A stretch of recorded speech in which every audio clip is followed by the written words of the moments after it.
o'clock on a Monday, and you know what that means. It's time for another exciting episode of Taxi TV Live. There's my audience, and my special guest star, Mr. Richard Crawdaddy Dale. Yeah, baby! And welcome to the show, everybody. Thank you, man.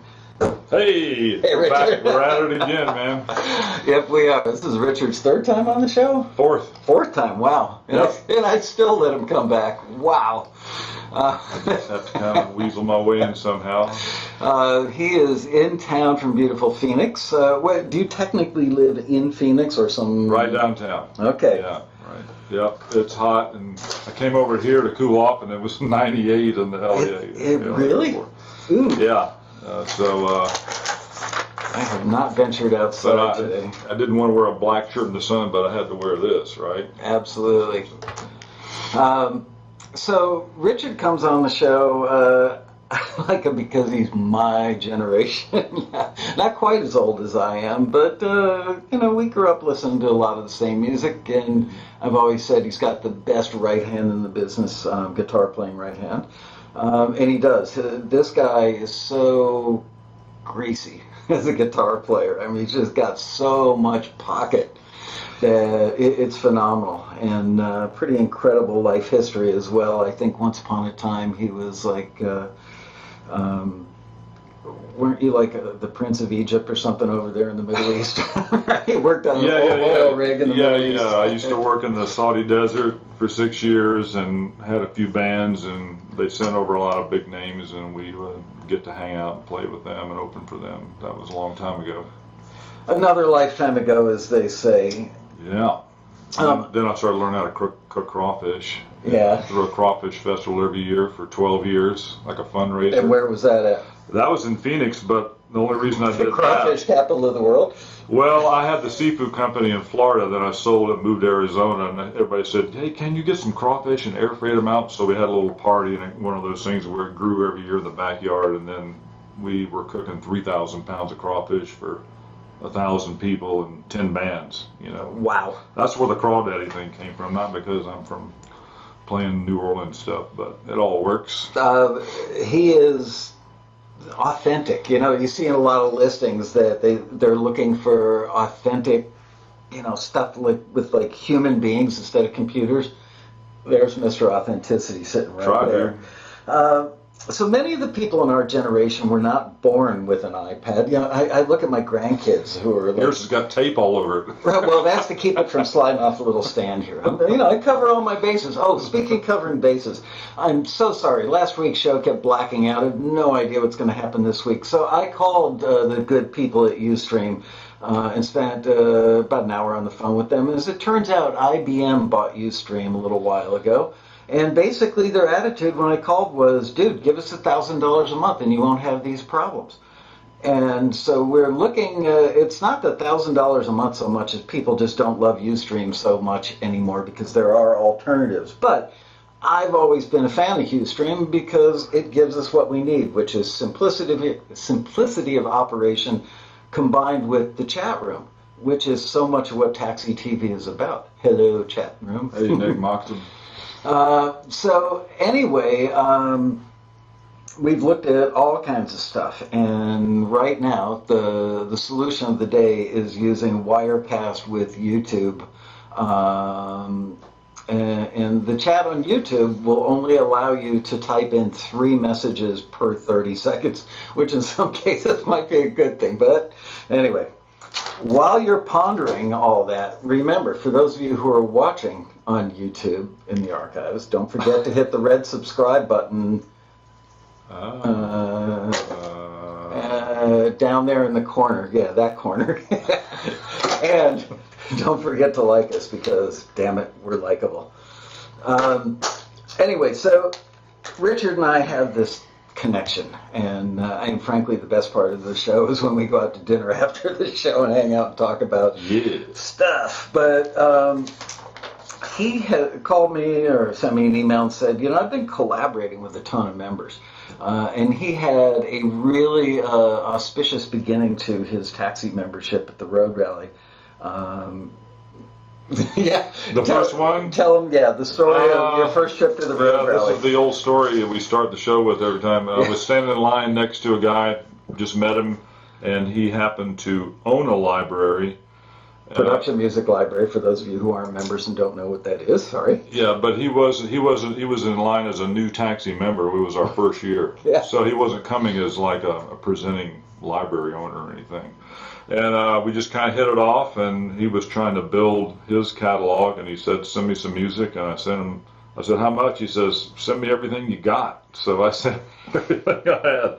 So I got lucky the first year and signed about, I think it was 96 songs.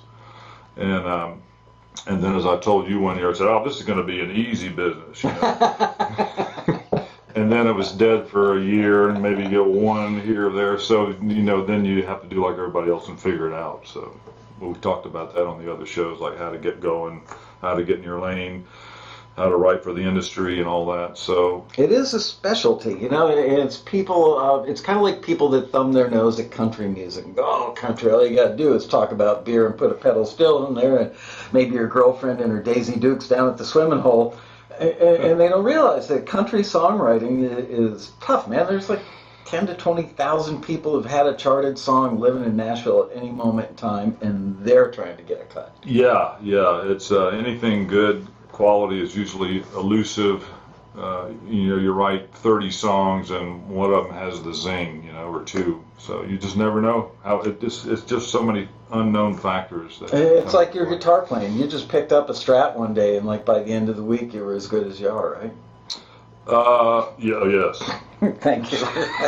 I knew that was the answer. I was like everybody else, just screwing around playing the same lick for 10 years as a teenager, just trying to figure it out lick by lick. So, Seriously, someday, I am going to just book myself an awesome studio. Not that you need one anymore, but just there's actually a studio in Nashville called something like Studio 1979, with a bunch of the gear that I actually used in 1979. I just want to get a room and get like half a dozen of my favorite players. You would be one of them, and put everybody in a room and just hang out for the day and jam. Let something come out. Yeah, that's right. The song will write itself. Yeah, absolutely. So anyway, every year at the Road Rally, which is coming up November 2nd through the 9th this year, here in Los Angeles, every year I secretly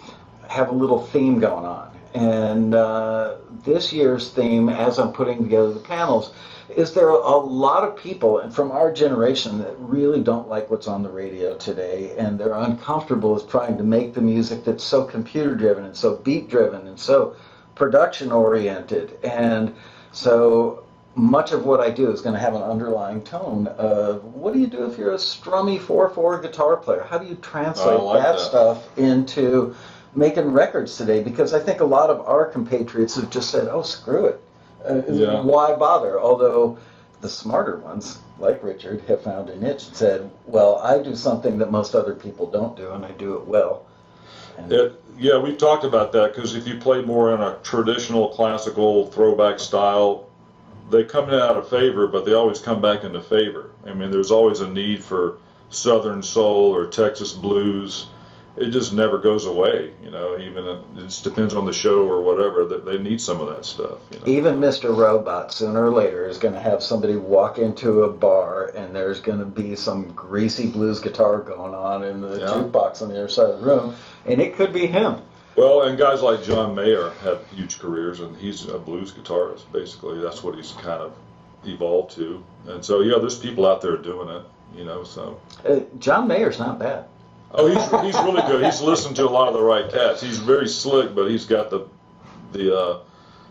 punch and bounce in it. That's what we call it down south. And there's a lot of good players like that. But probably my favorite band, I just put it up on my Facebook page, the Tedeschi Trucks Band. Have you heard those guys? Yes.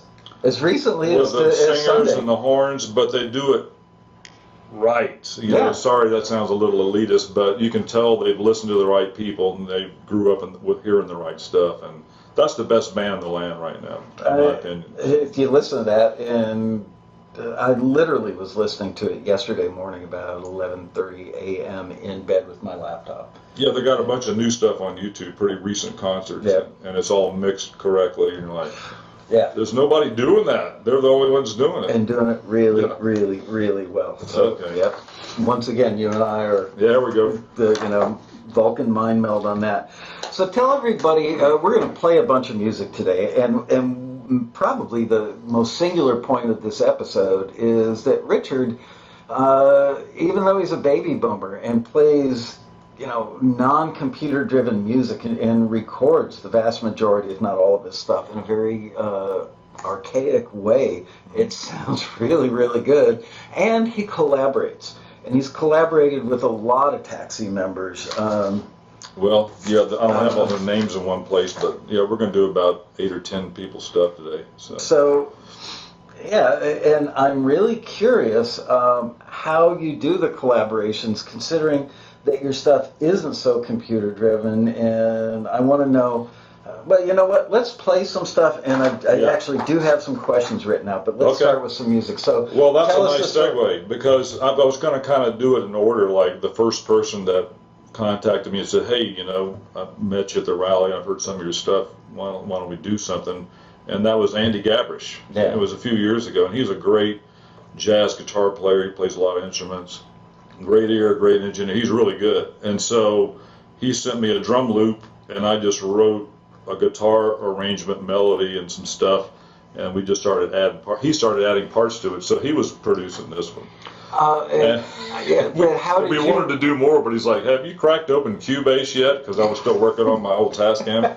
tell him about your Tascam. I work on an old beat up Tascam Porta Studio, 24-track digital thing. On what tape format? It's digital. There's no tape. But, I mean, what? How do you, it's got built-in faders. It's a box, right? Yeah, it's a physical box. Okay. Yeah, it's kind of an all-in-one thing. They were designed to record your band live a long time ago, and they eventually got up to 24 tracks. And I figured if you can't write a song with 24 tracks, something's wrong. You don't need any more. I agree with you, but friends of mine who are like big deal people like Rob Shirelli, I mean, nothing to be over 100 tracks. Oh, well, yeah, they're layering a lot of stuff, but when you're songwriting and it's going to be a band sound or a few acoustic guitars, you don't really need more than 24, I don't think. I would think Tedeschi Trucks probably does it with 24 tracks. Probably recorded all live. Yeah, I can't see a band like that, having like one hi-hat note on this track, another hi-hat note on that track. But I think people do that. Anyway, I'm just showing age. You want to just play one from Andy? Yeah. But so you're on here with Andy. Yeah, I wrote the melody, if I remember right. It's been so many years ago now. He sent me just a drum loop. But are you playing on it? I'm playing guitar. I'm playing 2 or 3 guitars. He's playing 2 guitars. We're both playing a little Hammond. I think he did the bass. So how did you?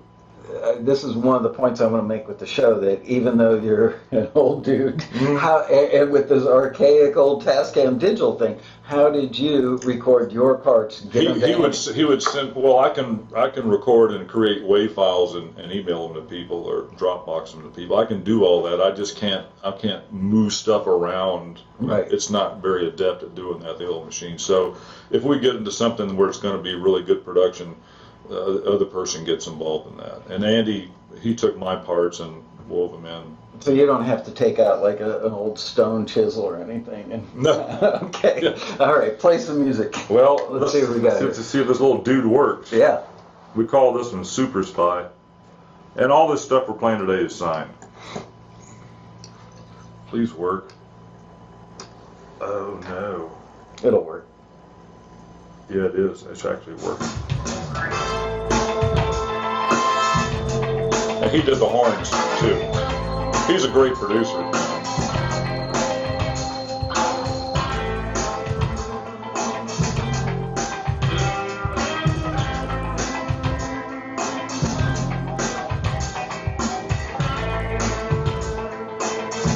And do a little level adjustment.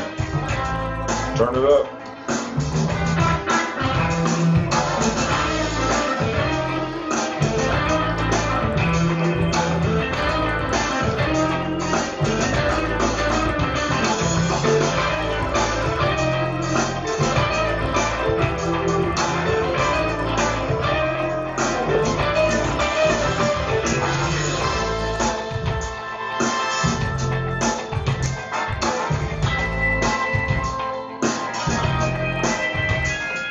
you're going to hear him come in with the hollow body jazz guitar.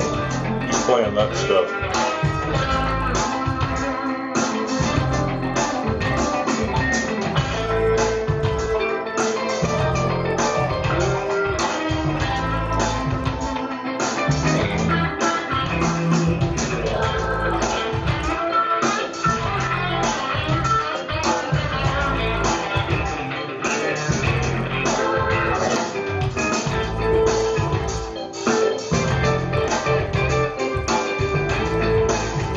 Is the level good for you guys now?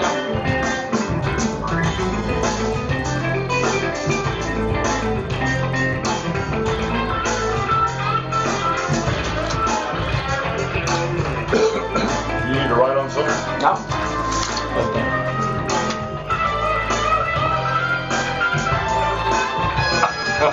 Gotcha. You knew that was coming.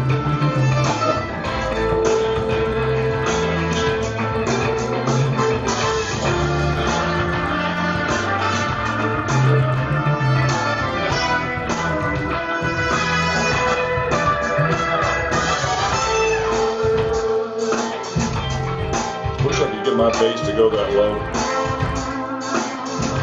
It's almost like a subwoofer. Yeah. But he was playing a stringed instrument, pretty sure. Yeah, I've got the bass level set on this at where it would normally be. Uh-huh.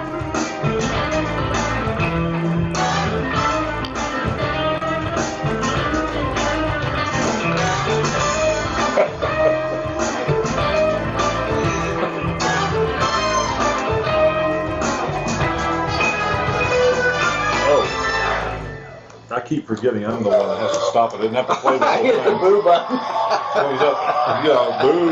Yeah. That's funny. That's funny. I mean, the human feel just walks right off of the, Yeah. you know, I mean, it just sounds great. So Andy's in the chat room. I see that. Nice what, timing, Andy. Yeah, what a coincidence. We didn't ask him to be in there. But, It's jazz bass. How do you get the EQ nice and round on the bottom like that without sounding? Have to tell us sometime. Yeah, there's a little delay going on as always in the chat room. And I've got to say, interesting that he points out that was a jazz bass because back in the day, I've got to say, my favorite bass of all to record was a jazz bass as opposed to a P bass. I could never get a sound I loved out of a P bass. I loved the jazz bass. And one day, I don't know if you guys know this, but Jaco Pastorius used to play bass on songs for me for $50 a pop when he was unknown. Wow. Yeah, and we remained friends up until his sad demise. But and some of the best tones I ever got with him were on a jazz bass. Wow. Yeah. Stuff sounds nice good. And even too. Let's see, how did that sound on the NS10s? It had a ton of bottom on it. It actually sounded like it had a subwoofer on there. Yeah, it works. Whatever you're doing, can you send me that EQ curve, please? So that's what I did with Andy. You know, let's see if we need to answer anything. Thank you. We're getting plus ones, which the audience means thumbs up. Thank you. And so I'm kind of joking, but Andy's like, did you ever crack open Cubase? I never did. So I don't think I was easy enough to work with, but I love to do more with Andy, and that wasn't a pitch, but it's just Cubase. Don't you put that in the pipe and hit it with a little torch? Oh yeah. Oh no, that's free. Yeah, I just picked up one of those at the clinic the other day. But, so moving right along, the next. Can we just keep rolling? Well, yeah, but I'm still waiting to see if Andy's going to talk about the Pultec EQ. So there's all these great presets. Probably you can just pull one in and shape it a little bit. But what about the drums? What do you use on drums? Because he had like one of those Wicked Drummer programs. That was a loop. That wasn't written. That's what I'm saying. But it had dynamic to it. Felt very human. Yeah, because they created the loops that way. Like the snare will be louder about every third or fourth measure, and but we just wrote it. When you do that, you have to write the music to the drum loops and get the bass to line up with what the kick's already doing. If you're just going to do that. So. Were you playing a Strat or what on that? I don't remember. That sounds like a Strat, the overdriven guitar, and there was a little kind of Nile Rodgers thing going off in the distance. That was probably a Tele. Great guitar players. He knows how to play rhythm for Yes, sure. he does. I love Nile Rodgers. And you have the same thought. Lost you. I think the drums were. Sorry, for those of you watching the thing later, we are in fact reading the chat as it's flying by. The drums were. There's your drum roll. Yeah. It was. I think the drums were. Come on. It was a company that the first word was a superlative, you know, like awesome drums or wicked drums or something like that. I forget the name of the company. I don't know, because he did them, not me. All right. Anyway, all right. What's up next? Well, the next guy I kind of hooked up with, Michael Jones in Nashville. But he's like a real edgy industrial EDM kind of guy, or at least that's what we did together. And Very out of character for you. You're pushing the yeah, envelope. so the whole idea is, you know, you can make a Johnny Guitar Watson lick fit in on any kind of genre, I think.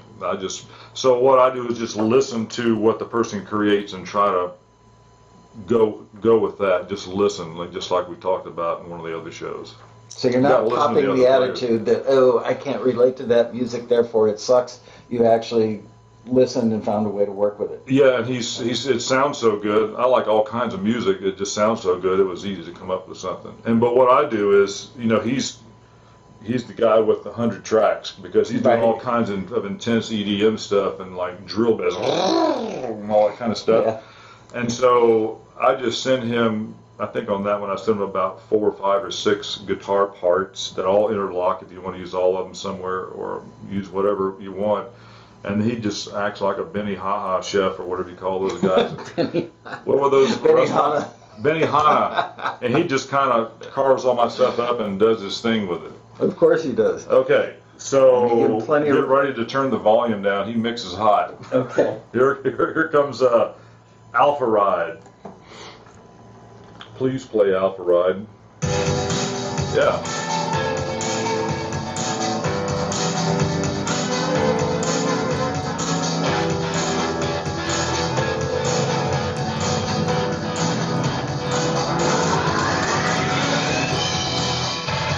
That's a guitar going. I believe those are all guitars.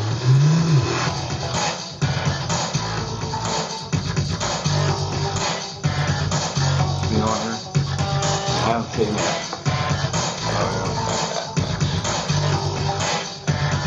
When's the book coming out on Amazon?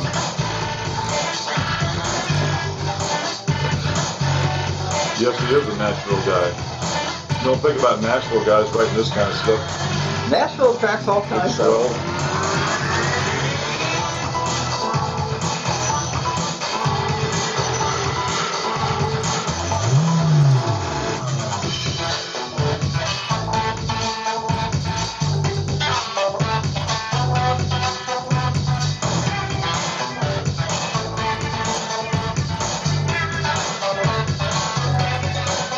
Okay, remember that one?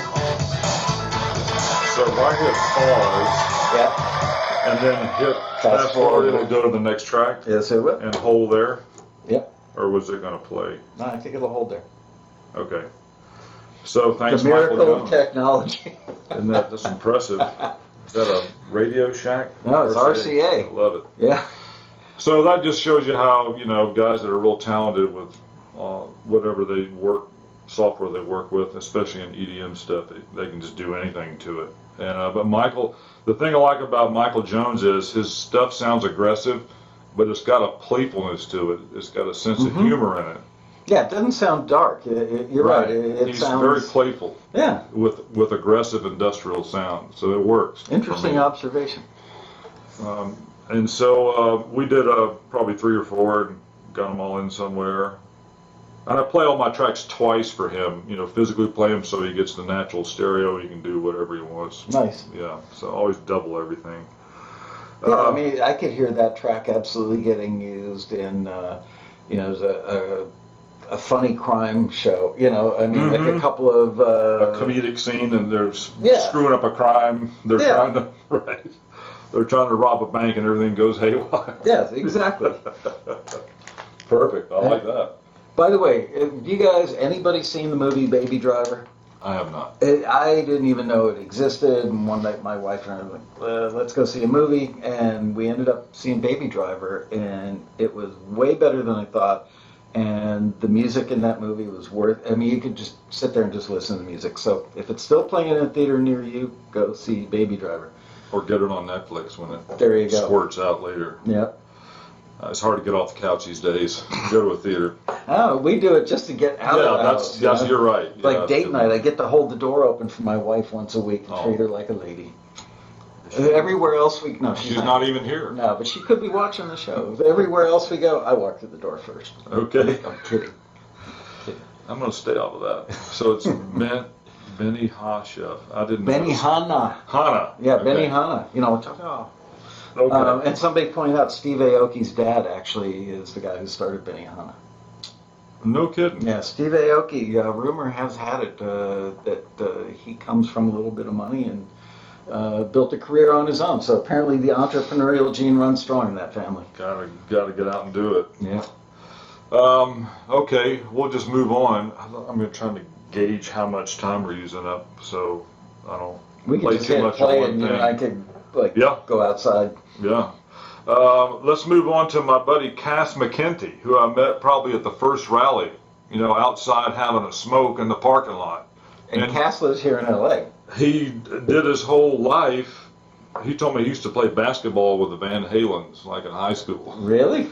Yeah, but he's like a Hollywood set carpenter and, worked in that whole, he just moved from his place of many years down in Fairfax. Yeah. And moved up in the Sierra foothills and bought a home on some land and made the big move. He's like getting set up. His studio, I've seen pictures of his studio. I mean, the Yeah, he's woodworking building in one. that studio in his old place was amazing. So I can't even imagine what the new one's going to be like. Yeah, and he's a guy that we kind of, I forget who reached out to who, but we said, let's do some. And, he says, I'm learning how to use this thing called Mashup on Cubase.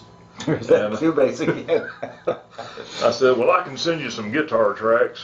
And so this is, again, where he's sending me an idea, and then I just put parts to it, and then we go back and forth, ping it back and forth. I got a few of his, but I'm trying to, and we actually, a taxi-friendly library publisher, whatever you call them, was working on a show, and they said, can you listen to this style? And we tried to do it. We were too old. It sounded cool when we got all assigned somewhere else later, but it wasn't quite, I don't have the sensibility for what's hip in a 2014. But at least you admit it. I mean, a lot of people are in denial about that. We have people, it's tough. You have to, it's different chord progressions, it's different melodic approaches, different rhythmic approaches, different phrasing of the lyrics, and a lot of people are just like, no, my stuff is cool. I was signed to a label in 1984.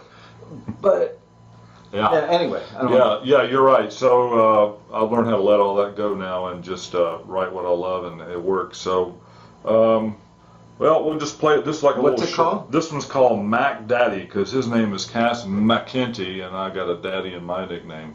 So why not call it Mac Daddy? It makes perfect sense. Okay, here goes the play button. I'm the DJ today.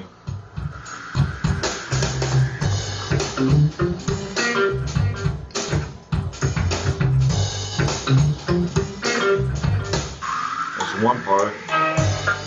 There's two, there's three, four. There's like 5 guitars in there, but it doesn't sound all guitared out. Now, because everything has its little spot. Yeah.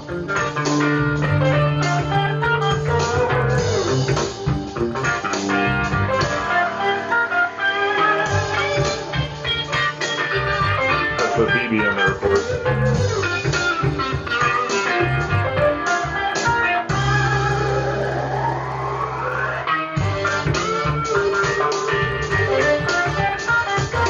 And we never leave that phrase. It's just like a little 60-second piece or something. Gives you the idea. Got the boot machine ready? Okay. All right, what's up next? We'll do another one that I did with Cass. This is kind of more chill stuff. Man, is it going to tell me which one I'm on? Yeah, there should be a number over there. It should be like 4. Let's go to a different feel altogether. This will segue into the next bunch. Okay, this one's more kind of, it's called chill dining. Don't ask me why. And this is obviously all instrumental stuff, and we'll get into songs and lyrics in a little bit.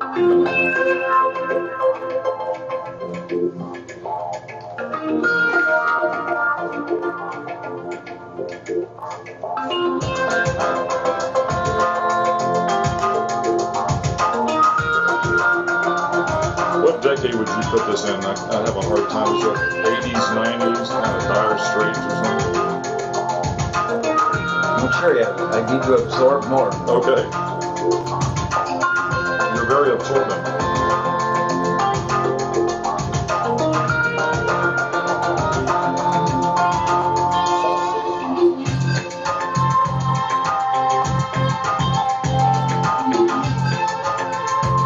It was supposed to sound kind of sweet, like a soaring over a natural landscape, like the coast of Ireland or something. I'm having a hard time picking a decade for this. Yeah. Or a genre. 2000. Something. The 2010s.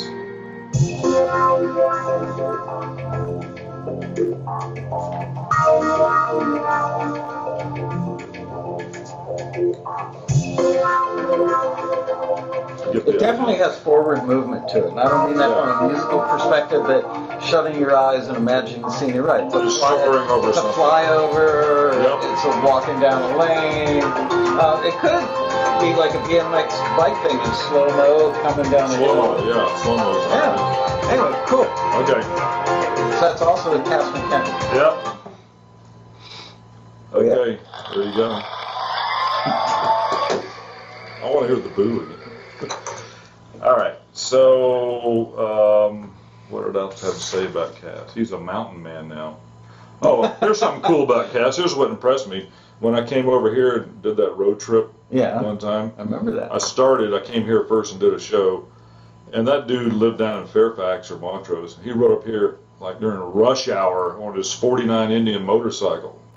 I said, that's impressive. This guy will be a good friend. I was going to invite him to go to dinner with us tonight, but considering he lives way out there, he'd never He's make 4 it. hours. Yeah, he lives. Oh, 4 hours away now? Yeah, it's up in the Sierras, on the Sierra foothills somewhere way out. Wow. Oh, so he's like on the way moved. up to... He really moved. He's probably on the way up to Big Bear. And it's kind of deserty foothill looking, but you see the big snow caps in the back. That sounds like on the way to Big Bear.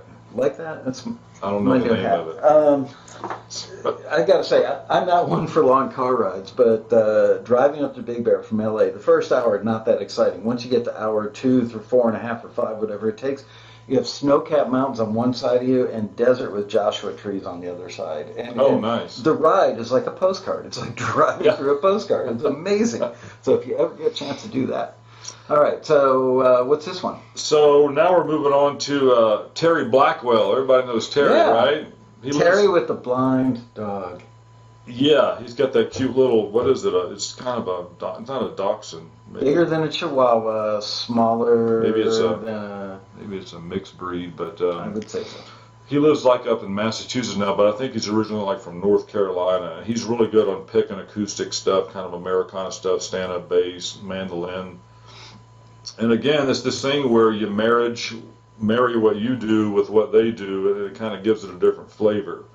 So he's very super organized. And by the way, if you're going to start collaborating and you're new to this, get all your tech stuff kind of learned. So when you're sharing files and going back and forth and file types and sizes, just get all that learning out of the way so you can focus on the creative part.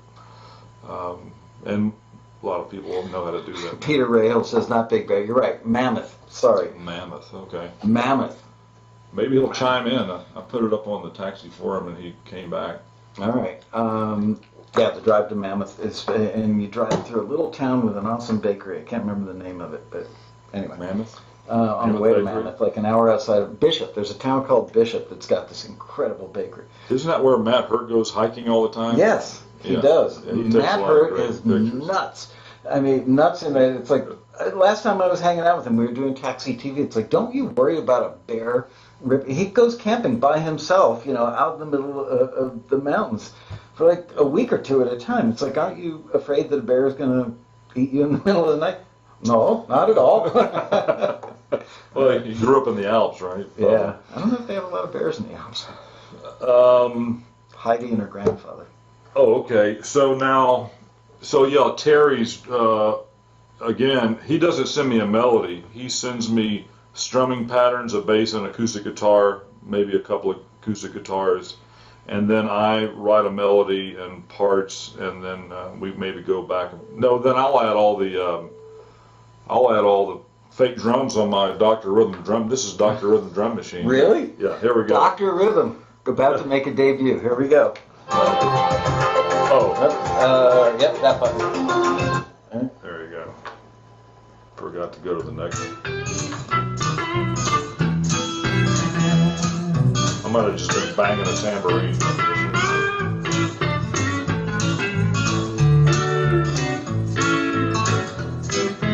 So that's Terry doing the picking, and you're doing the electric guitar over here. Just clean telly.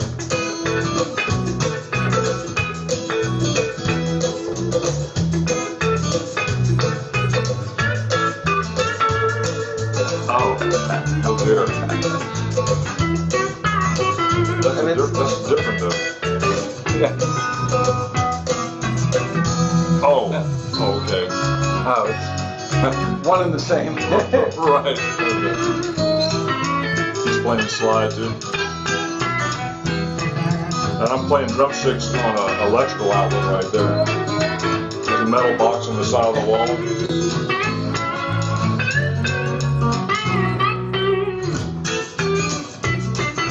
That gives you the idea? What's great about it, before you kill it, Yeah. So many people in the industry want stuff with a human feel. I mean, if you laid these guitar parts on top of a drum loop that was pretty stiff, this would still make it sound really human. Yeah. Amazing what little humanity can do.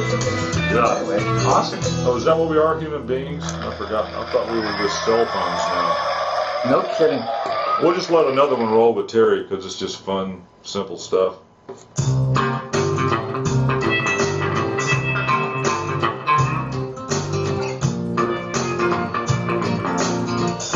This is all mixed on the Tascam.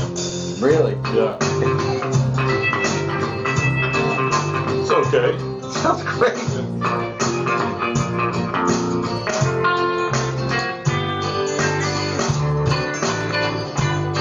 Everything about this sounds great.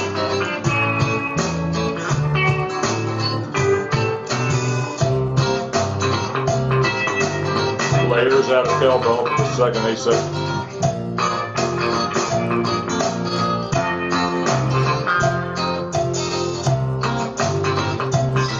More cowbell. Yeah.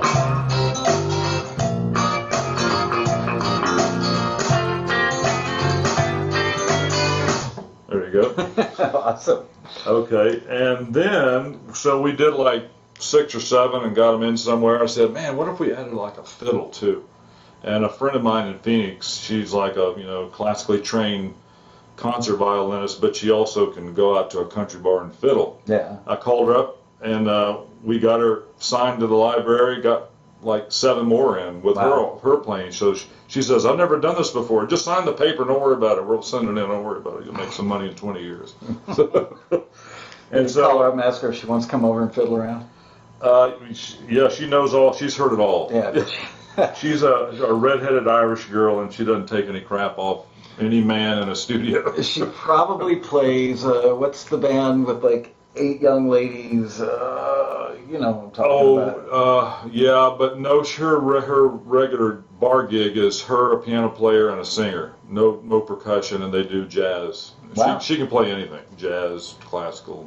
So I said, Susanna, come over and do some of this stuff. And so we're still Terry underneath. Really? Yeah.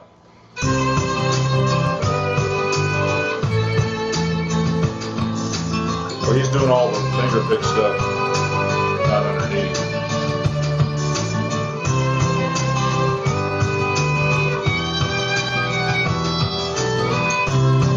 Is this your drums? This is all Tascam and drum boss machine. Yeah. It sounds really, really good. Yeah, they only cost $200. I'm on my third one. I just wear them out. I'm good on eBay for $200. Celtic woman. Oh yeah. Check out this lick. It's like Buck Owens stuff. So you put the Buck Owens with the violin, and it kind of gives it a different flavor.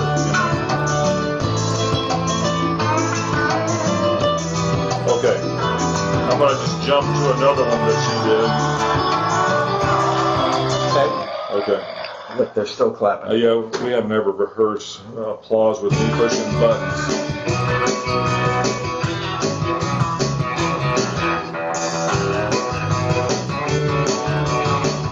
It's kind of more Dwight Yoakam, you know.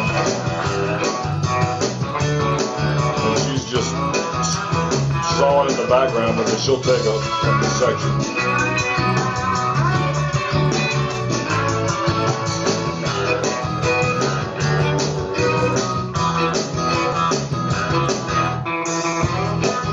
Next section, when you're writing your instrumentals, just change the next section up a little bit, so I just play the same melody an octave higher.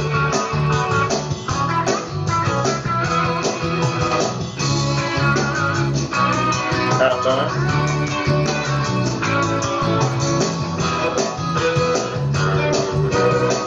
Now she's going to kick in with her section. This is all one take, or hurry up, I gotta go. Okay, get your move. All right. Now here's the amazing thing. If you listen to the drum track, which was done again with what? A Boss, Dr. Rhythm 88 drum Boss something or other. Yeah. Okay. Stiff as could be. No dynamics built in or anything, right? No. But it still sounds great because all the guitars have so much human feel wrapped around. So that should be a rule, a law. You got to have at least 2 humans on every track. There you go. So when we did 6 more with her on violin, I was getting excited. I said, please, before we finish this little mini catalog, can we do one Louisiana Bayou Waltz? Okay. And so I got to play a little bit of this one. I love this stuff. I don't know why I love it so much.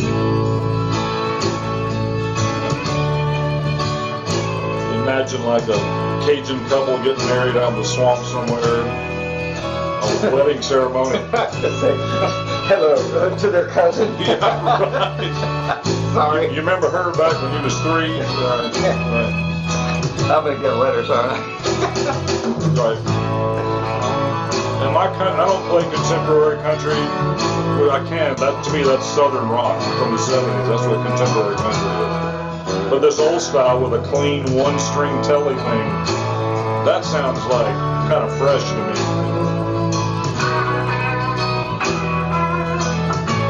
Okay. There we go. A little bit more. I love this one.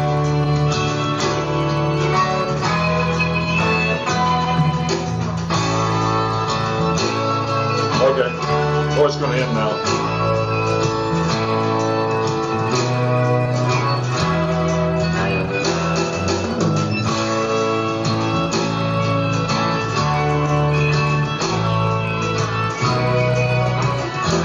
All right. Look who's up next. All right, take a couple of questions. Yeah, okay. I know you want to play a lot of this stuff, and I want you to, but they're asking questions. Somebody asked earlier, what's your favorite amp? I use the Fender G-Deck, which is actually a modeling amp that Fender put out years ago in the 90s. Fender G-Deck 3. They sampled every old Fender amp. It's all in there. You don't have to do anything. You can do anything with the amp. They're $150 on eBay. I don't use any pedals or any plug-in software or anything. Just and when I performed, I always use either a Super or Deluxe Reaper Blackface, pushing its own speaker cabinet and a 145 Leslie. It's so heartening to hear that you use all this old crappy gear and the stuff sounds so good. I won't mention any names, but a person, a taxi, said, hey, I'm learning how to play and record guitar, and what should I use, amp-wise? which plug-in should I use? I said, well, just pull up an old Fender amp. And he was goofing around with it and sent me something. And somewhere in the chain, I think either in his master bus or something got EQ'd. And I said, Leo Fender designed those guitars and amps to sound good. You don't have to do anything to them. Just plug it in, turn it up, and play. It's going to come through big and round and clean and bright and sparkly. And then when it's in your mix, you might want to scoop out a little something. People just got record it raw. $1,000 on on a compressor and all this stuff on it. You're right. Stick a 57 up against the grill and let it rip. Yeah, and capture it that way. Yep. Later on, you can tweak it a little bit, but you don't have to do anything to it. Everybody squeezes guitar signals down into like 1,500 to 3,000, and it sounds terrible. Now, for certain kinds of music, but for any of this root stuff where you're trying to get an authentic amp sound, that's what I do. All right. I saw another question I wanted to grab. Let's see.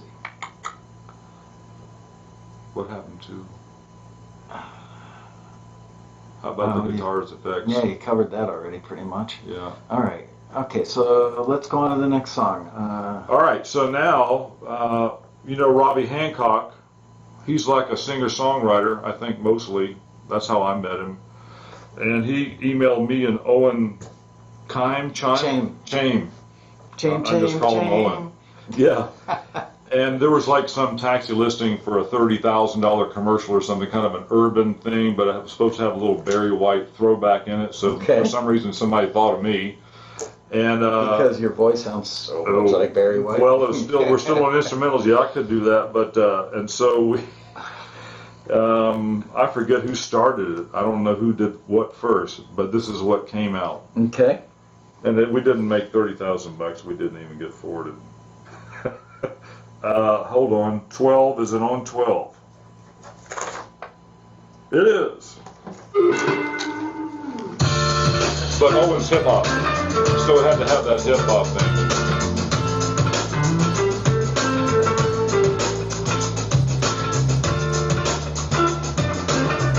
Yeah, it doesn't sound like a commercial. No, we don't know. I just assumed it was a commercial that's 30 grand. Maybe it wasn't. I don't know. All those ad agencies in New York, they get those big budgets. Damn.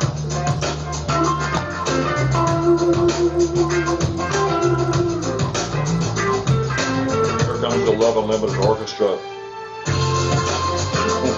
It sounds just like it, right? It's this.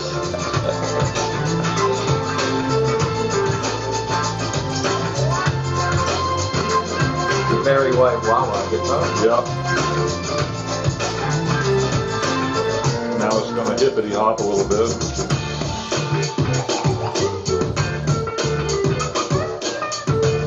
He's doing weird stuff to my guitar. We can fade that one. Yeah, let it go for a minute. All right.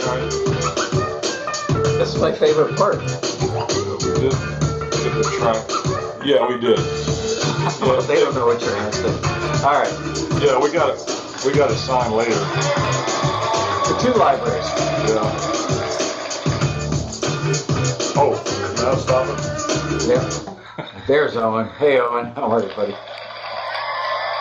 Nice job, Owen. Yeah, so there's a little thing to remember when you're writing for a listing and it doesn't get forwarded. You can get it somewhere. Yeah, it doesn't mean it's the end of the road. It just means the end of the road for that. That little dude. Yeah, that sounded very much like could have been from the movie. Like if they did an updated version of Shaft, that would be in the soundtrack. Yeah, Because kind of a soundtrack song. Yeah, it's got the hip hop thing, but it's got the Barry White thing. Somebody's walking down the boulevard, or 76 Eldorado's cruising down a boulevard. Which you would probably own. I got a couple of them. Used to. He loves old cars. I like to put this music in my old car and go cruising down Central Avenue in Phoenix. Okay, so that was all instrumental stuff, and now we're going to move on to people I've collaborated with who are just great songwriters. And the first one up is Michelle Leverett. She said, I'm going to be at a baseball game, but I'll listen later. And you met her at a road rally, didn't you, or somewhere? I met her on the last day of like 2 rallies ago, like the last Monday, where everybody's kind of hanging out in the lobby, and we just started talking. And it turns out that when I lived in Saudi Arabia, working in the oil industry, she was a parents of an Saudi Aramco engineer and was growing up there, and we lived in the same compound. Isn't that weird? I'm like 20 years older than she is. And you lived there at the same time? We were there at the same months. Wow. Yeah, isn't that weird? That is weird. And so there was obviously something that needed to happen there. And, and see, this is the magic of Taxi. It Yes. is, even though... Sprinkle, sprinkle, sprinkle. Yeah, I mean, we bring everybody together. You do? I don't know. I mean, what are the odds that you guys would live in the same complex or whatever in Saudi Arabia? In an odd little Aramco town too. Yeah, these aren't like famous places. These are out in the desert. So Not in very Dubai. strange. Okay. No high rises.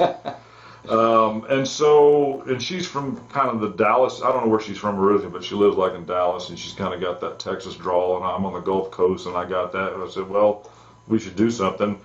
And what she does is she just gets an idea and just sings it a cappella, lyric and melody, and I think she might have a click track in her head or in her headphones because it's pretty much in time. And I just write all the music underneath her voice, and then we go back and replace her voice. So it starts with that. Number 13, I'm guessing. 13. You sure you don't want to be in control of this thing? No. Okay. And this is one with Michelle. Is it on pause? Oh. Well, Is it freaking out? it's making that dishwasher sound. Now I hit pause.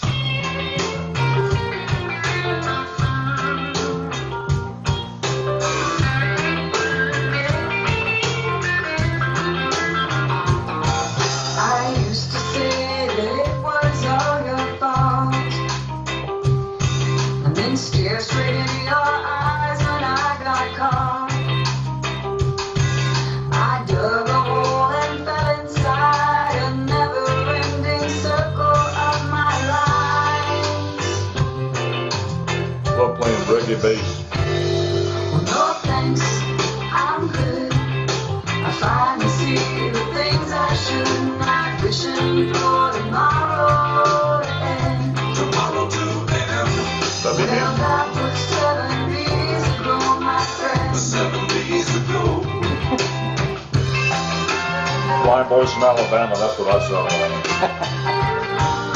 The things clogged up And this is still your drum machine?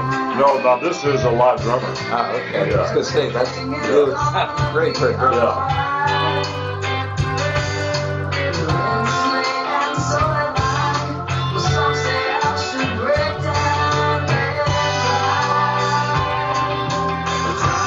I wish I could fade the volume. Say what? Fade the volume. Okay, well, Yeah, that's I call the Taxi TV fade right there. Chick's got a click track in her head. Yes, she does, apparently. It was on pause. Okay.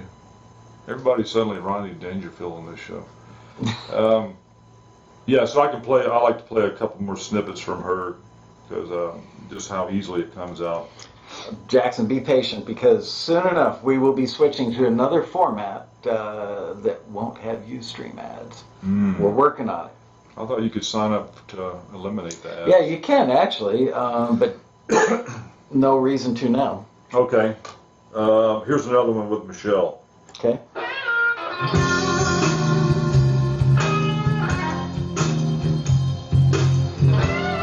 Your phone's going to be ringing off the hook later from people wanting you playing their stuff. Yeah, I'll do a work for hire. I got a taxi discount. No one else can know it. Only take it out at night, my little secret. Again, all I heard was a voice. I could tell it was a minor blues. And when it got done, I hadn't planned on it, but I remember that song Black Velvet from the 90s? Yeah. Yeah, it's kind of in that vein. So I keep my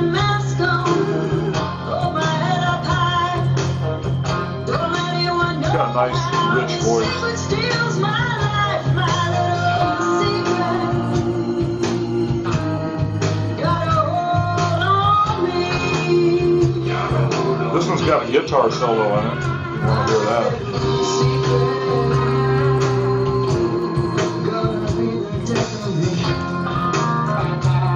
Or we can move on to the next one. How many more songs you got? You got a half hour of the show, right? We got more than enough music. Oh, that I wasn't worried.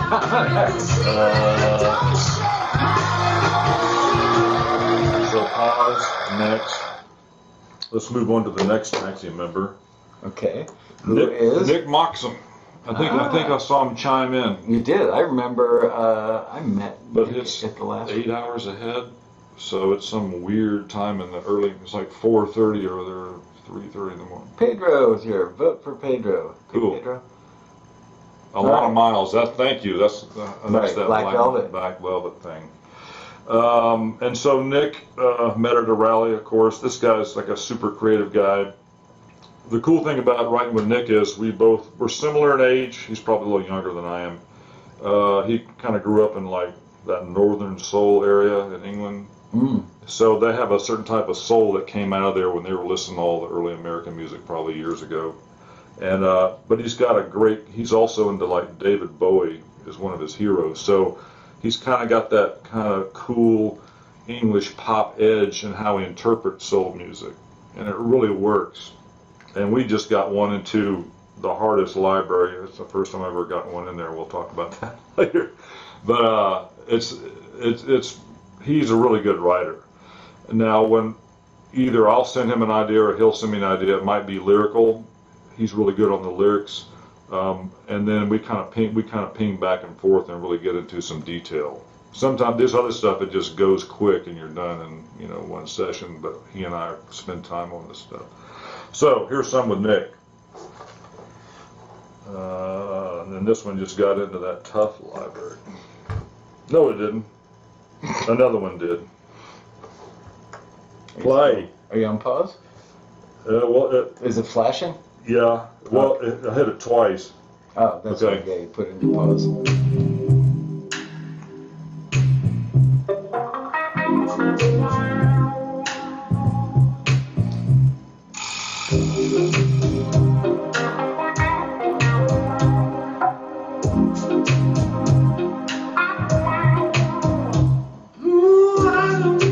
That's him singing. I know you gon' be home and just pass me through.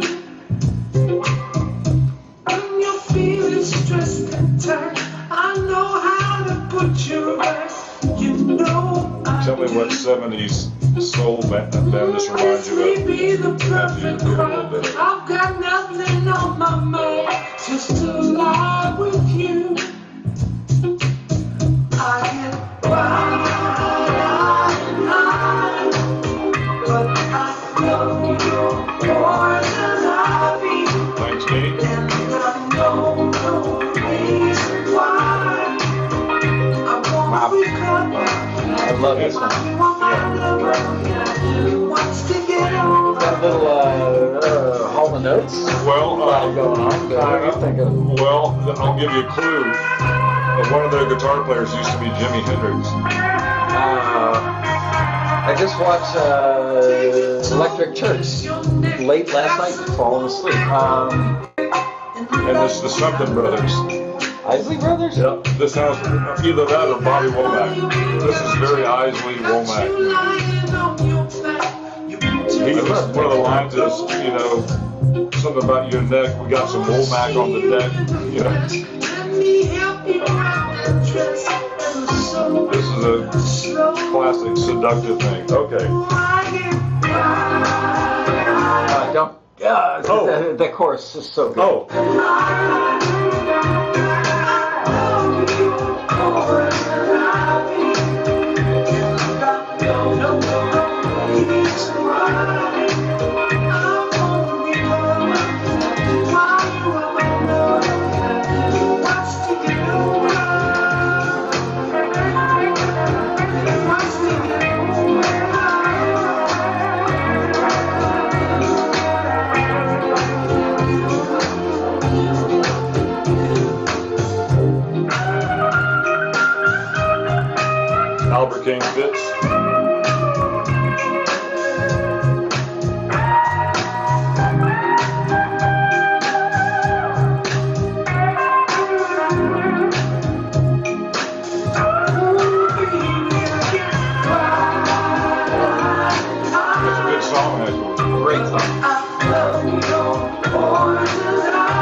any library would take that. Because you could use it so many ways. Somebody wanted to know, I saw a question go by, what makes something appealing to libraries? The ability for the music to make money for the library. They're not signing necessarily the best music or the most brilliant composer. They're signing what they think has the most applications, the highest usability factor. Mm-hmm. That is highly usable. You Yeah. can use that in all kinds of movies or TV shows, all kinds of scenes. And it has a lot of authenticity to it as well. Yeah, and mostly thanks to Nick. The guy's such a great writer, and so and that's that thing we were talking about earlier. You write 30 tracks, and all of a sudden one of them jumps, and you never know which one it's going to be. So we're proud of that one. I got a couple more with him. He's really good. Let's see. We only got about 25 minutes left. Yeah. Somebody asked me something. Do I have a CD coming out? I kind of create I call them mini catalogs, 8 songs. I'm working on one now. I try to do one of those a year, 2 or 3 collabs, so I try to write about 50 songs a year. At my age, that's about all I'm going to do. But it works. Let's do another. We had a name for our little thing, like Down and Dirty or Eye to Eye or something. Or something.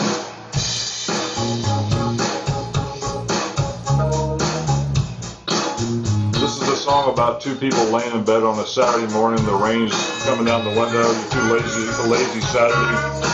Still kind of half naked from the night before. That's how you and Nick wrote this? Yeah, but I had a girl come in and sing the other part. Wait till you hear her on the breakdown. What could I need to join free? Rain come down like judgment day. It goes pitter patter, pitter patter. Let it rain, pitter patter, pitter patter on the window pane.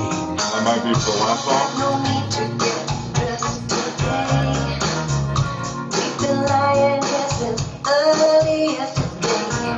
I'm headed It's one of my ex-girlfriends. We're still friendly. 'cause you're the only How'd one. that happen? Like Catherine. Well, she got married later on and now has a family. I said, can you breathe hard on the breakdown? She goes, sure. So, it's coming up.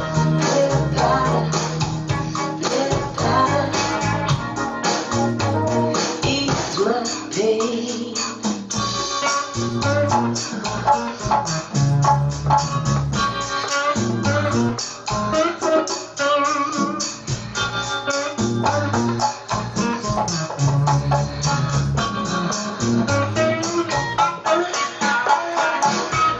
You're gonna have that little lip right there. Okay. All right. Seriously, I would listen to this stuff in my car endlessly. Well, you take one. I will. And let's do, this is one of my favorite one with Nick coming up here. Play a little bit of that one. This one's called, he flew over to Phoenix before the last road rally, and we kind of hung out for a few nights and just kind of drank and came up with ideas. And we were talking about old blues. I said, Muddy used to say, it's hard to play simple, kind of the stuff we're talking about. And I said we could use that as a hook for something. And it turned into some lyrics that he wrote about playing the game with a girl, the dance, between the men. It's hard to play that simple. So that's what this is about. Okay. But the way he phrases and sings stuff is really good.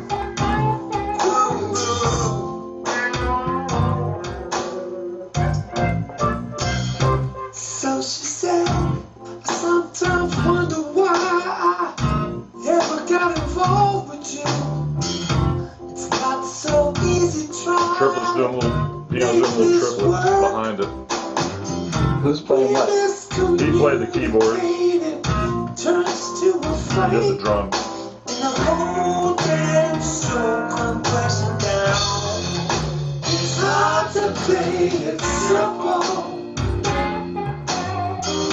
when we're too hot to play it cool.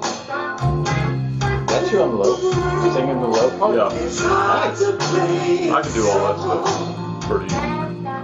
You know, the simple needs of food. Now no food. So notice how he drags the measure on the vocals. Sometimes don't see me when I'm standing here in front of you. He understands all that You stuff. just can't talk to me. It's such a crime. Good job, Nick. All we ever think about is bashing, fussing, fighting. And maybe we should make good time. But it's hard to play simple. And it's kind of a blues too. You know, it's kind of a Too blues. hard to play good. Yeah, yeah. But it's hard to play simple. Yeah. 'Cause simple means the truth. Go on now. This is the truth.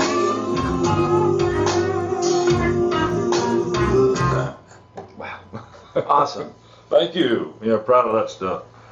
Nick, I just met him, I think, for the first time at last year's Road Rally. And he's He's always had the little Rasta hair. and he's a skinny guy. I mean, Yep. he Yep. doesn't look like this sounds. I mean, not that he's singing the big bass notes or anything, but, you know, you would never guess that voice comes out of that physical Yeah. package. Yeah, it surprised me too when I first heard him sing. And Really, really good. one time he put something up on, or somebody found something of him and went up on Facebook somewhere, and he was like singing with Sade, like back in the 80s on some Wow. live show. So he's been around the block a few times, you know. Let's see. Let me see if we need to answer anything. The love for Prince. Oh, right. All right. You guys are frozen. Oh, okay. Not for everybody. Got a low frozen factor today. MW keeps saying, how do you get these things signed? How do you get these things signed in a collaboration? I mean, You both signed the paper.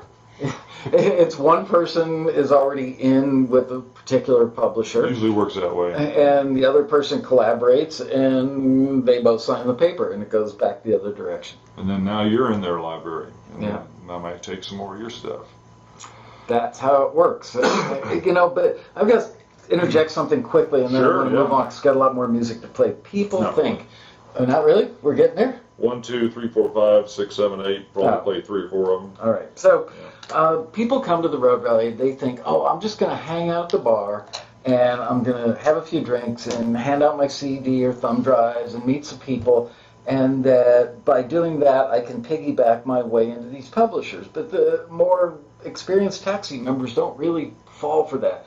It's more of an organic process where two people come together, they find a connection, they end up hanging out, the friendship is built. That's how the collaborations happen. It's not, they see through it if you're only showing up to get discovered by another member that's going to give you the golden coattails, right? Yeah, it's like people handing you the business card at the end of a convention and some business insurance convention or something. Yeah. I mean, well, what I had to do, I don't know what everybody else does, but you have to kind of first make friends with people, just hang out and talk. What kind of music you do. And then, you know, maybe after the rally, you might contact, or they might contact, what do you think of this? Is that something we could work on together? And so you build your writing relationships with 1 or 2 or 3 taxi members. It just happens organically, like you say. And then, or sometimes, and after you get to know each other and you know what your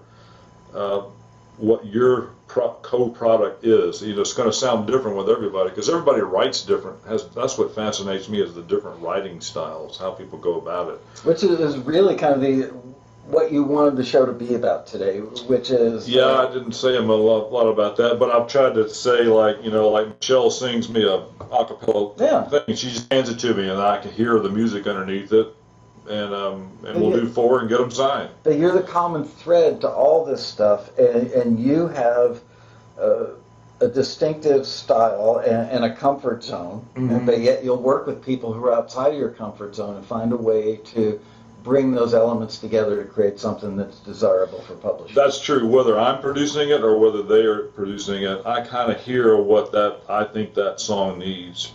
Like if I do a work for hire, or if I'm just doing a guitar track for somebody, collab or work for hire, they'll say, make it sound like this, and then I'll kind of I'll listen to this ref they give me, and then I'll take that somewhere. And a lot of times I'll give them more than they wanted. Sometimes I give them less, because I'm kind of passively producing at least the guitar part for the track, And most people trust me now. They just say, "Man, you play pretty good. Just play whatever you hear, and we'll do something with it." Who's the guy that played all the, not all, but a lot of Steely Dan stuff? Like Larry Carlton. Yeah, Larry Carlton. They would just bring him in, and they would sync up a couple of 24-track machines. They'd burn one track of the SMPTE timecode, give him 23 tracks, and just say, just play from top to bottom, just play. And they would do 23 passes that, then pop on another reel, sync it up, do 20, and they would have reels upon reels of Larry Carlton, and they would just go back and take licks and put them together and make magic. Yeah, and I used to get a little bit defensive when I first started doing this, because I would play something that I thought was great, but then the person who was going to edit it the way they needed it in their song, which is their perfect right to do, I'd go like, "Oh man, they took that out," Yeah, but and then I just learned, well, no, they're producing it. Just let them. That's their ear. Just let them do it. Yeah. So it's you're just a side man, a session guy. So just a side man. Just give them a lot of options. So all right, you use that one. All right. So what's up next? Well, let's see here. This was kind of a one-off, but it was fun. I started hanging out with Josh Coleman, and you know Josh. I've known Josh forever. He was since like 1994, I think. He was one of the first taxi members I ever met in person. Yeah, he's got like a whole career in like psychology and been on NBC shows and stuff. Yeah, he's way smarter than us. He's a very smart guy, and he's got a real cool kind of that blues rock indie. That's his sound, and I can't do that. But he said, let's try one, and I think he sent me some lyrics and a guitar hook. And then I took it, and then I couldn't do how he did it. I just did it how I did it.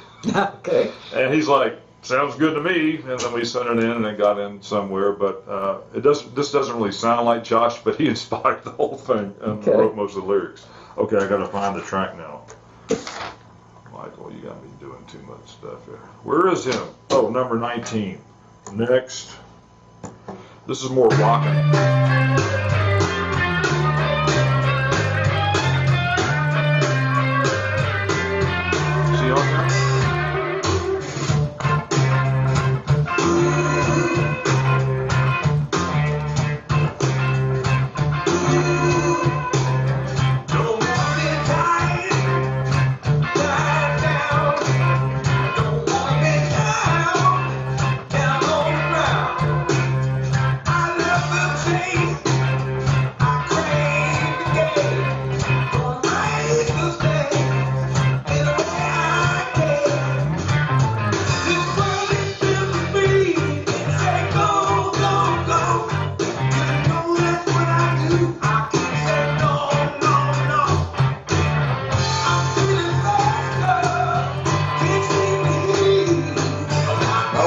Landed like Barner or something. I can't really.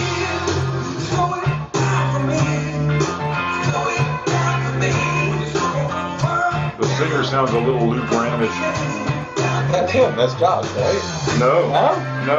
That's not Josh on the lead. No. Wow. But he has a great voice. I forget why we didn't use him.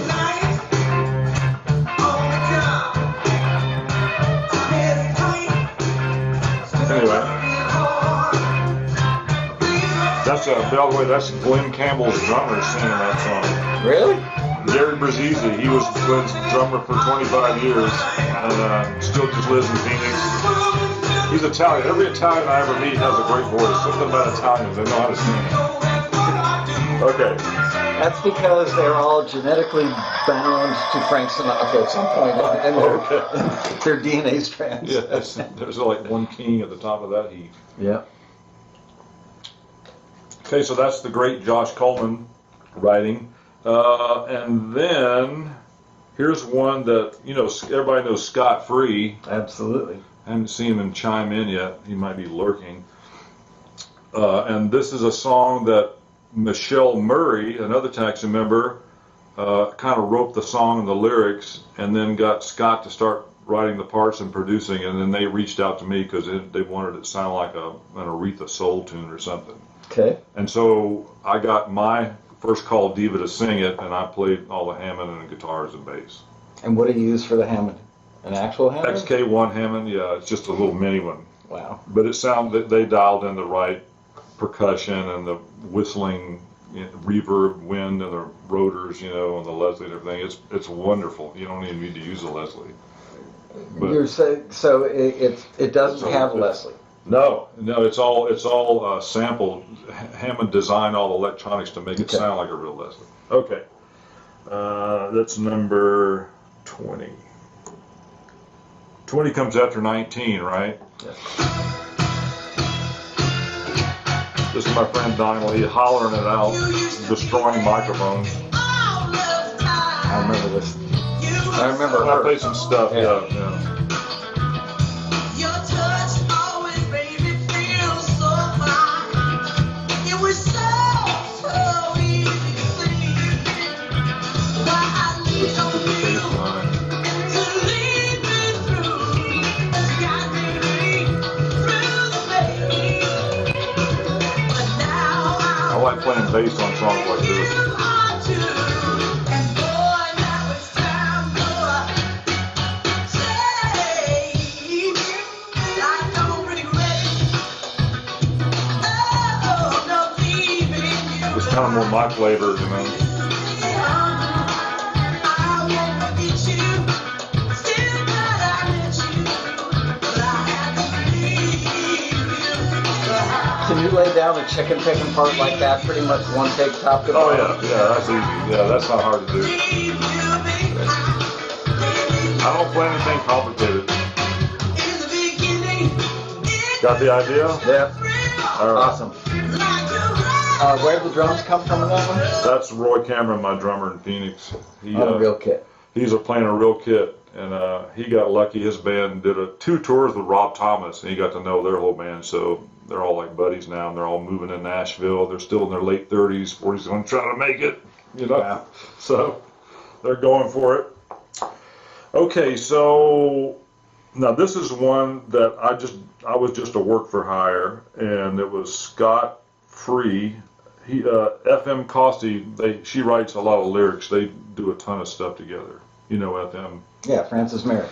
Yeah, from New Zealand. She's a Kiwi, and she's a lyrical writer. And then they get Bantam to sing it, Brienne, Yeah. who's got that. He can sing the phone book. You know.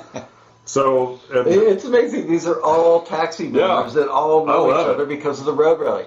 For anybody watching this, I should have said this 10 times at the beginning of the show, which, by the way, don't forget to subscribe. And don't forget to like us. Seriously, that stuff matters to YouTube. People are always like, why do you guys only have 500 views? I don't know. Yeah. Anyway, the road rally, it's like a petri dish, except instead of germs, it's taxi members, you know? It Yeah. really is amazing the combinations of things that come together there. But you got to be there. Yeah, it's like one of a kind. I'm sure maybe these things, but where people get that close. Now, as other friends. conventions suck compared to the rally. Yeah, I can't comment because I would think this one's rare, and I've been involved in a lot of things, a lot of different businesses over the years, and different groups, and you can tell when a group has got a nice vibe to it. I mean, where else can you meet 10 or 20 different people, write songs with them, and get them all in with publishers Yeah. in a matter of a few years? And people sit at home going, well, I'll go to the rally next year. You know, and it's like, quit coming up with excuses. Get off your butt. Join Taxi if you're not a member already. And if you are a member, dear God, why are you not coming to the road rally? You know, well, it's going to cost me $400 for airfare, and then it's going to cost me $133 a night for the hotel room. Okay, so if you're starting a pizza shop or a barber shop or a web app company, anything, you would invest some money. So is really $1,000 too much to invest to meet a group of people like this? Yeah, and you're going to burn that much money going out to dinner over a year anyway, so why not just save it up and do this instead? You'll have a year's worth of fun in 5 days, you know. Yeah, not to mention the benefit that comes out the back end of that. Oh, God. It's life-changing. Yeah, and people all over the world. Like FM lives in New Zealand, Nick's in the UK. There's people who live in the Bahamas. There's people all over the world that, you can write with and get to know. And they're all great people. Okay, I don't know if this one is finished, but Scott sent me a mix, so I'm going to go ahead and play a little bit of it. I think it's mixed super loud, so careful. Okay. Okay.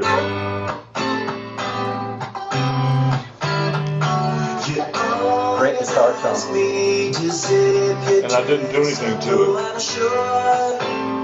You can manage it fine, then you tilt your head, and you know that I'll kiss you. Your neck's all soft, you smell divine.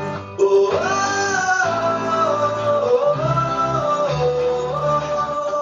love's much stronger than I thought it would be.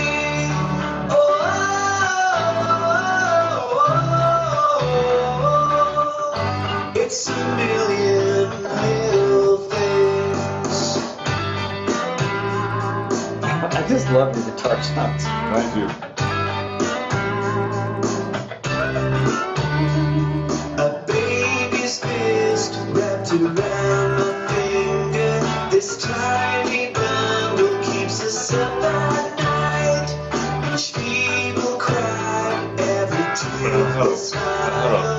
Beef taco down there at the cantina for lunch. I'm sorry. That just sit next to me. Didn't smell it, but I'm glad it's coming out of that end. Yeah, it is. Okay, so that's that. That was really cool. I love to hear Bamtone sing. And now, once you collaborate, here's the final big deal. Once you collaborate with people, your skills get better. And then you go do some more of your own music, and now you're looking at it through a different lens. Because before you were just writing by yourself, then you collab with a half a dozen people, and you gain all this new way to think about how to write. And again, all this wonderful music we're hearing was not created by some 20-year-old with a computer. This is, grown-ups. Knocking around. Yeah, with real instruments. And, Yeah. and I think, don't mean to sound conceited, but I think that Taxi's had that kind of influence for all these folks, that they all have woken up and gone, oh, so it's not just like vibing on what I think is cool. I can take what I do that's cool and find this application for it and actually get paid to do what I love to do. Yeah, that's right. And you have to learn how your instrument's going to fit in. If you're collabing, whatever parts you're bringing, you have to learn how to listen to what they wrote and make it fit in. Like on guitar, I think I wrote somewhere, it's not about figuring out the rhythm part and figuring out the lead parts. It's about listening to the singer. What kind of a tempo are their words phrased at? So then if I have to write a hook that intros it up, if he's going da da da da, and then you have to write something that isn't exactly that, but that supports the song. It's complimentary, sure. Yeah, so it's kind of common knowledge. We're doing basics here, but you get better at that when you collab with 5 or 10 different people. People overlook it, because sometimes they're under pressure. It's like, I've got to do great and impress this person I'm collaborating with. But as time goes on, I think people have that realization that you had, which is, no, it's about fitting in, not being the star. Yeah, that's right. If it's not supporting the song, then it shouldn't be played.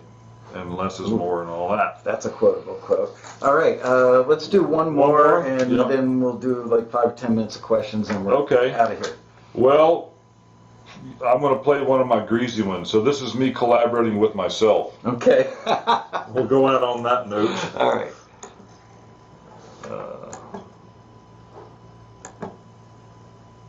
Flashing, playing.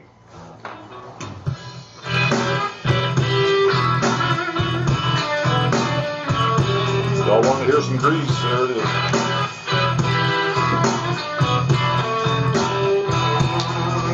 When it comes right down to it, boy, a man ain't got wanna know. Oh, what she say?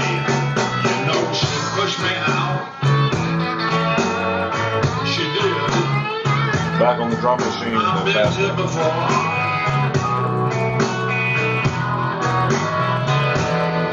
But I can't quit this one, and I can't stay. How do you do it? I've been stuck in this daze for days. It's called Days for Days. Tell me about it. Yeah.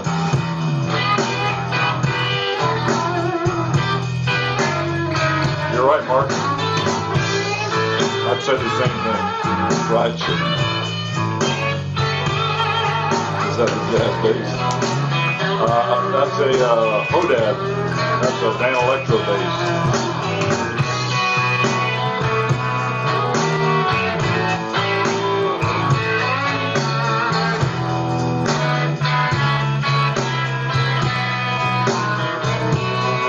Well, I got a 7-mile bill. It leads me where I go. My friends keep telling me what I already know. She puts me down on the ground. Let me know when I need to play it. We out of time. I can't see no way. No. I hate to kill it. It's so good. Here, I'll fade it. I don't want to leave no. Well, I guess I won't. What are we gonna do? I'm gonna fade it. Oh, okay. All right. Well, let's take some questions. We'll give you guys like 5 more minutes that you guys can ask Richard questions. But man, it just proves that not everything in the world has to be done with the computer and has to be beat-driven radio pop. I mean, the vast majority of what we heard today, you could hear being used one way or another in a TV show or a movie, and it's no wonder that it's all been picked up by publishers because they want it because they can make money with it.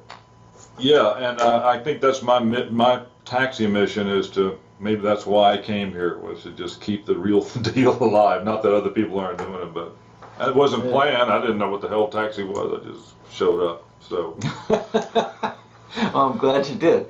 All right, any Thanks, questions from you guys? And thank you, Mark. Roadhouse. Yeah, that could be your alter ego. Well, that's Little Richie Roadhouse. that's the name of the new catalog I'm doing. Is called C Daddy Roadhouse. There you go. Because this is all the stuff I used to play like back in the day, and I hadn't done it in a long time. So all my collaborators inspired me to do my thing. So Mark Himley wants to know more about the collaborative process. So much sending back and forth.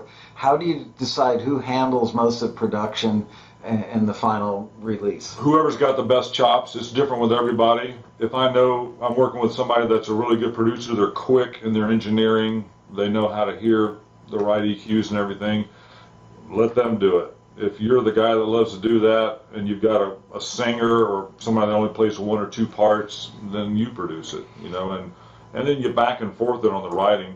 Some people start with lyrics, some people start with a melody, some people start with a groove. That's where I usually start when I'm writing my stuff. Go back and read the passenger profile section of the Taxi Transmitter, our newsletter. Read like the last 6 or 7 or 8 months. I know that seems like a lot of reading. It probably is, but you know what? It's life-changing stuff. We've got guys like Andy Gabrish and The killer producers. it's just all these great guys talking about how they collaborate, and it's like different in every case, but kind of the same. One of the questions that these guys have gotten a lot. Sorry, phones are ringing off the hook today.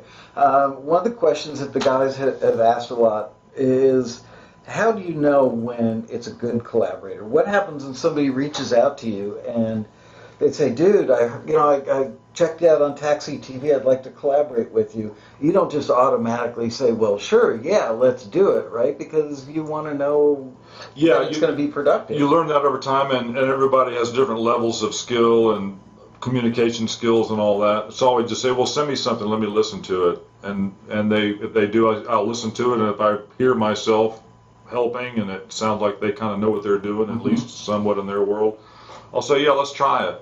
But what it's if something they I can- don't? What if I'll just they're say- really early in their career and their stuff just isn't that good yet? Well, just kind of a polite. I listen to it, but I don't hear myself adding any value to this one. You know, for some reason, I can't really hear it or feel anything. And I'm honest about it. You know, I don't tell them their music sucks. I just Well, It doesn't. maybe it doesn't. You should. I'm kidding. But you know, it's tough because I can understand people wanting to like as Ronald Reagan said, he married up. You know, when he married his wife. Oh yeah. And people want to do that when they collaborate. It's like, you know, There's plenty of options for that because there's a lot of people at different levels, kind of in the middle. yeah. And I've come up. You know, I had to come up and move up a little bit myself, so people were kind to me. You know, and You I earn your probably stripes, didn't realize right? it. Yeah, it's just like anything else in life, you know, Boy Scouts, sports, I don't know, it's like everything, you just kind of stumble through, but you can tell right away, like when you first meet somebody, if you have an instant friendship connection or not, that helps a lot if you can kind of don't have to over-explain yourself and the other person gets it, and you're both like that, then stay on that one like a bird dog and write 20 songs because you'll crank them out quick and they'll be good quality. You know? And then there's the issue of the responsibility factor. What if you find somebody that you're musically in sync with, and you're trying to hit a deadline? Let's say that there's a taxi listing or a publisher hits you up for something, and you need it done by next Wednesday. Do you kind of go through a mental process where you think, okay, she'd be a great vocalist on that. She'd be a great vocalist. So now you've got three ladies who might be who would be great vocalists on the track. Do you gravitate if they're all equally right and good? Do you gravitate toward the one that you know is the most businesslike and will meet the deadline, or Yeah, Is that- and you talking about if I'm going to sub out the vocal? Yeah, they're not one or- of the co-writers. I'm just using them. Working right, on it. or a co-writer or any aspect Yeah. of collaboration? I would think that it's I try to keep important. it. I try to go not past 2 people, 3 if they're all already pros and they know what they're doing. 3 is fine, but But- you get too many people in there, it just. No, I'm just saying, when you choose to work with anybody in a collaborative situation, whether it's as a co-writer or a vocalist or a producer, whatever their function is in that project, do you ever think, oh man, it'd be great for that, but he'll never like make the deadline, or he'll say yeah and get all enthused about it, but then not come up with Just the ask them, can you get this done by then? You know, Yeah, and they go, oh, well, yeah, maybe. And after one time, if they do or they don't, then you know they're a hustler, a grinder. okay. You know, you can figure out if somebody's a grinder after you do one song with them or not. And that's fine too, because a lot of times if I work with people who are just pure artists Yeah. and they're not, you know, on task all the time getting things accomplished, I'm just take your time with it. You know, here's the idea. Let's just bang around. I'm working on this stuff. You're working on this stuff, and then stuff happens that way too. That's interesting. Yeah. I've not had anybody describe that situation, and no, but that's valuable because sometimes Because they're not a grinder. Yeah, So sure. don't make them grind. pure art could come out of that surprises you in 6 months. Yeah, all of a sudden a gem pops up, and you're like, wow, I'm glad we sat on that one for a while. It's all about timing, like real estate. Man, I can't wait someday for us to head into a studio and just go live it up for a long day or a weekend. And I made an attempt. I'll have to tell you about that after the thing. all right, and Nick, you definitely have to come out for that. I love your vocals. Mm-hmm. All right, woo, we're 5 minutes over. One more show or one more question. We're out of here.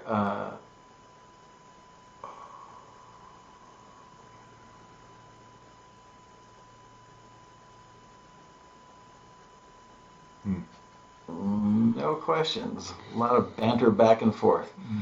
All right, well, that must mean it's time for We were dinner. ignoring them, so they're ignoring us. Yeah. I appreciate everybody chiming in today. Thank you.